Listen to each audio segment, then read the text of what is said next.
Get out your guitar. Let's play some music. It's time for the Music City Bowl, and it's time to break this one down. The Iowa Hawkeyes getting set to take on the Kentucky Wildcats in a game where there's not a lot of familiar faces on the field for both of these ball clubs. It's the battle of the backup quarterbacks and two defenses that are pretty good.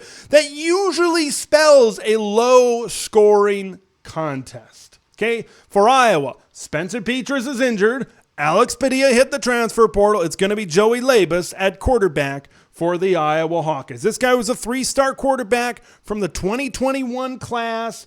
He says in a press conference earlier, he says he's got some ability to do extend plays, which is maybe something that we haven't seen from Iowa at the quarterback position. So that will be interesting to see. You look at Destin Wade or Kaya Sharon for Kentucky. Sharon got some snaps this season for the Wildcats. There's a lot of uncertainty because when you talk about Kentucky, you also got to talk about opt-outs in the running game as well. Christopher Rodriguez, the leading rusher for the Wildcats this season, 904 yards, 6 touchdowns. He was 6th in the SEC in rushing yardage. That is a big loss for this Kentucky team.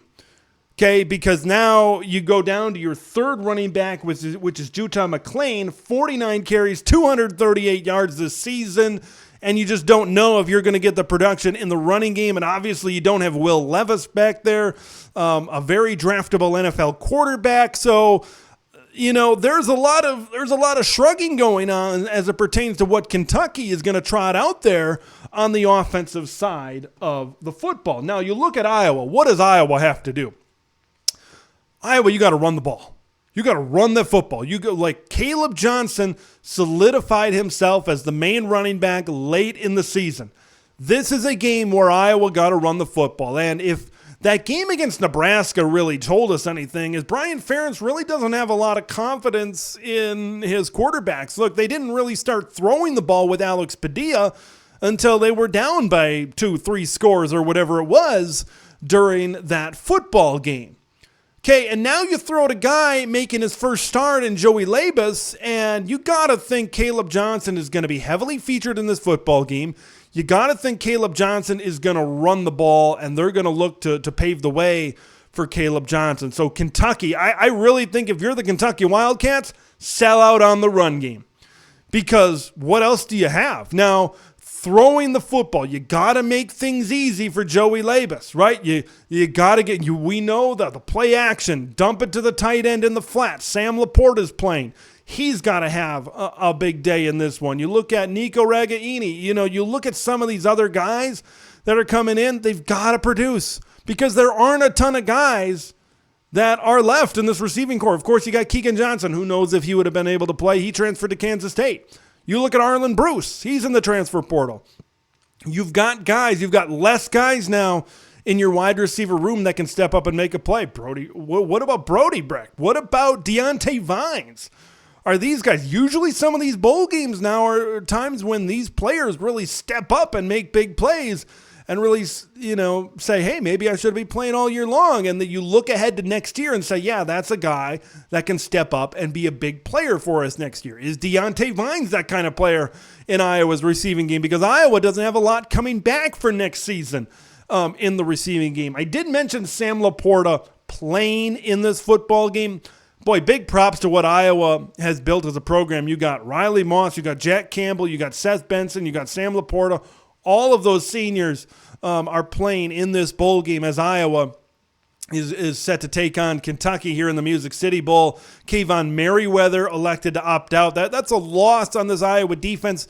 Look, in the grand scheme of things, I don't think it's too big of a loss. I still think they've got a lot of really good players on that side of the football on defense. Now, Kentucky has some young wide receivers right now. You look at Barry and Brown, you look at Dane Key, both 4-star guys combined for over 1,000 yards and 10 touchdowns this season.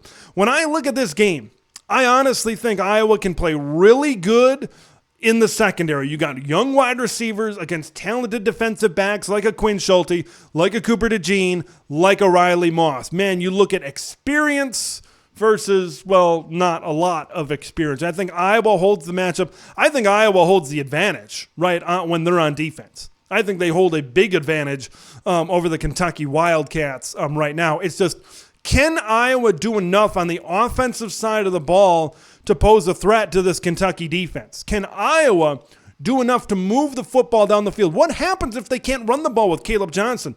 What happens if they get into 3rd and long with Joey Labas? We've seen when they can't run the ball, like look what happened during that Nebraska game. I know they made a comeback late in that football game, but you look at the Iowa Hawkeyes in this game, and I'm just not sure what I'm going to see out of Joey Labas. That he could come out and he could be throwing the ball pretty well, move the ball up and down the field, and all could be good. Or he could not.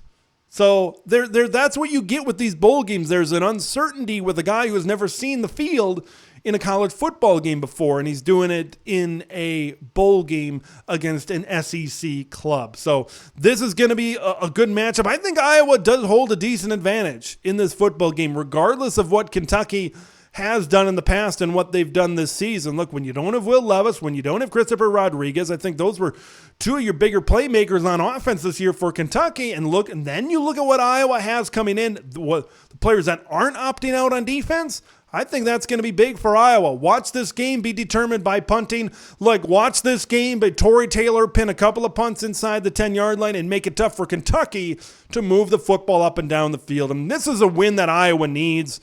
Look, I think there's a lot of things that have been talked about in this program, and where is this program heading, I think is a big question right now for everybody involved. I mean, if Brian Ferentz goes out there and has a good game, maybe that installs enough confidence in him going forward, but there's still a lot of people that don't want him there. I believe Iowa needs a fresh perspective on the offensive side of the football. So it's going to be very interesting to see this football game and what the results are. If Iowa does A, what happens to Brian Ferentz? If Iowa does B, what happens to Brian Ferentz going forward? Once we get a couple of days into the new year, that's when things are really going to get interesting for the Iowa Hawkeyes. Can they get a big bowl win? This has maybe been a little bit of a disappointing season for the Iowa Hawkeyes. Would be big to end it up with a victory in the Music City Bowl.